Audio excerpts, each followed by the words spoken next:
तर नमस्कार मंडळी, सर्व काही न्यू यूट्यूब चॅनलवरती आपलं सर्वांचं पुन्हा एकदा स्वागत.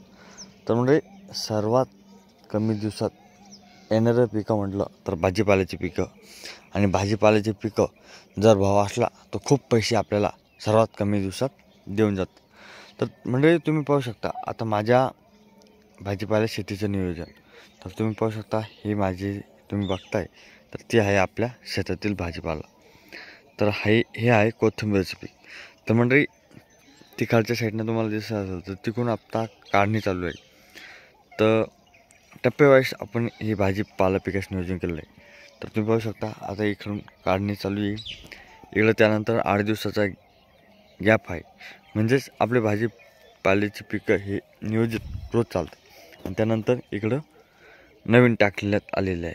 तुम्ही पाहू शकता म्हणजे आपलं भाजीपाल्याचं पीक हे नेहमी चालू राहतं. आणि काही वेळेस भाव सापडतो, काही वेळेस नाही राहत. त्याच्यामुळे नियमचा चालू असल्यात खूप भाव खालीवर होत असतात, म्हणजेच कमी जास्त होत असतात.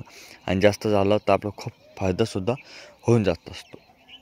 तर तुम्ही पाहू शकता कशा पद्धतीने आपण भाजीपाला पिकाचं नियोजन केलेलं आहे. तर मंडळी, तुम्ही पण असं नियोजन करून खूप पैसे आपल्या भाजीपाला शेती पिकामधून कमवू शकता.